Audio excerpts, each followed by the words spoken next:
Halo semuanya, perkenalkan kami dari kelompok 6 dan pada video kali ini kami telah melakukan sebuah roleplay yang berdasarkan dari teori Daniel Goleman, poin ketiga yaitu motivation. Perkenalkan, nama saya Nadine Tamasyantanu dengan NIM 010112300157. Kenalkan, nama saya Vicky Marela Sumangando dengan NIM 010112330156.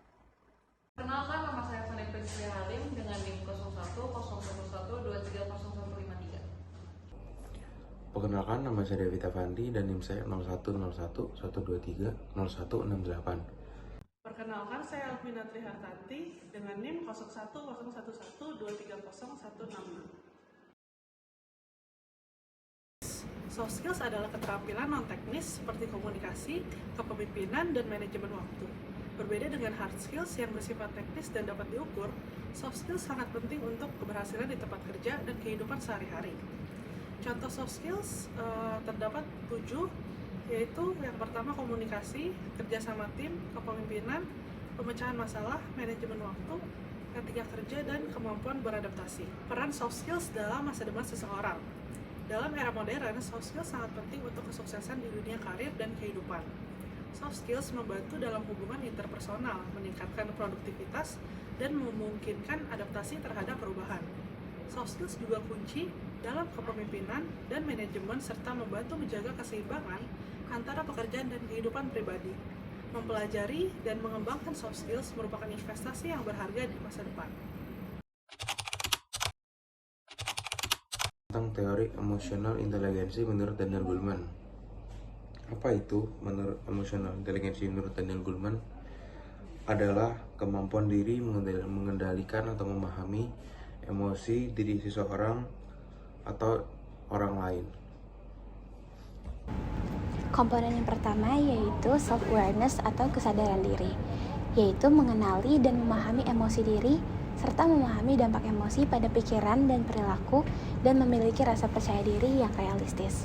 Yang kedua itu ada self-regulation, yaitu pengelolaan diri, yaitu mengendalikan emosi, mengelola stres, berpikir sebelum bertindak, dan menyesuaikan diri dengan perubahan. Yang ketiga yaitu motivation atau motivasi, merupakan dorongan untuk mencapai tujuan demi alasan internal. Yang keempat itu empati, yaitu memahami dan merasakan emosi orang lain, mengenali perasaan orang lain, dan membangun hubungan yang sehat.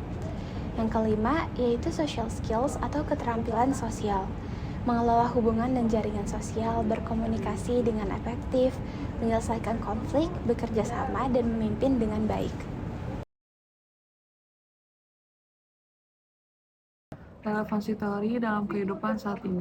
Yang pertama, kita harus memiliki pemahaman dan kesadaran diri yang baik tentang emosi kita sendiri.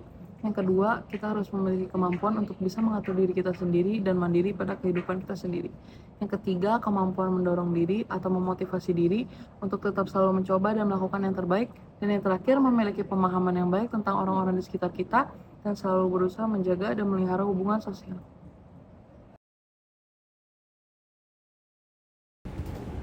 Soft skill, terutama pengendalian emosi, sangat penting bagi mahasiswa di era modern.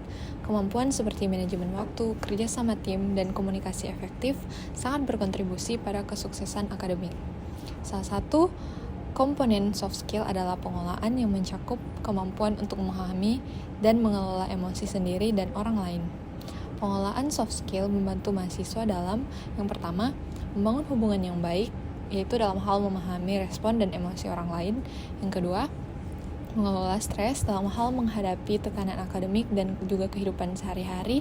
Yang ketiga, meningkatkan kepemimpinan dalam hal memahami dan mendorong suatu tim. Dan yang terakhir, meningkatkan kinerja dalam hal berprestasi baik di sekolah maupun di luar sekolah. Untuk menyimpulkan, kita harus menyadari bahwa perkembangan soft skill dan juga emotional intelligence tidak hanya membantu kita dalam mencapai prestasi akademik, tetapi juga mempersiapkan kita untuk masa depan. Jika kita ingin hidup lebih sukses dan seimbang, kita harus berinvestasi dalam pengembangan diri baik secara intelektual maupun emosional. Dan marilah kita berkomitmen untuk terus mengasah kemampuan ini untuk memajukan masa depan kita.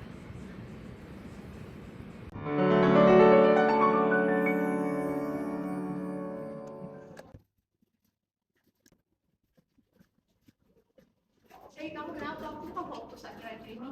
Aku merasa tertekan, tugas-tugas menumpuk dan nilai-nilaiku mulai turun. Kamu punya kemampuan kok buat selesainya. Nanti pulang sekolah kita belajar bareng ya. Selamat pagi anak-anak. Pagi, Bu. Ya. Hari ini kita akan membahas soal matematika. Nah ini mungkin sedikit ribet, jadi kita akan ngerjainnya sama-sama ya. Tapi kalian harus ingat ya, tantangan itu adalah suatu kesempatan untuk berkembang dan belajar. Wah, kalian lagi belajar buat ujian besok. Iya Bu, saya masih kesulitan dengan beberapa materi. Nah, bagus banget kalian menunjukkan sikap inisiatif dengan belajar di luar jam pelajaran.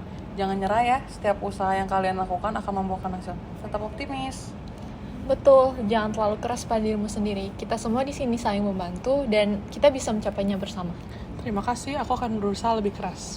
Ini buat kamu, minum dulu biar segar. Terima kasih, kamu selalu ada buat aku. Hidup itu bukan cuma soal tentang prestasi akademis, tetapi persahabatan dan juga pengalaman juga penting.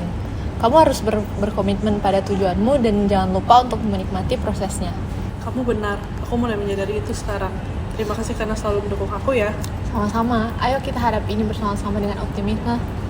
Hai, aku dengar dari teman kamu, katanya kamu lagi kesulitan ya? Iya Kak, aku merasa terbebani dengan semua tugas dan ujian. Pokoknya ingat aja, hidup itu bukan soal nilai akademis. Kamu harus belajar mengatur waktu dan menjaga keseimbangan, karena optimis adalah kuncinya. Kamu benar, terima kasih atas nasihatnya Kak. Terima kasih kepada semua yang telah mendukung saya belajar banyak. Bukan hanya tentang pelajaran di kelas, tapi juga tentang hidup. Saya menyadari bahwa perjalanan ini masih panjang. Tapi dengan komitmen, inisiatif, dan optimisme, saya siap menghadapi apapun. Terima kasih.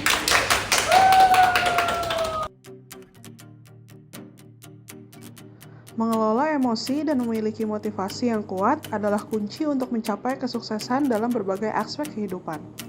Dengan memahami dan mengaplikasikan kecerdasan emosional, kita bisa menghadapi setiap tantangan dengan lebih baik dan terus berkembang sebagai individu yang lebih baik.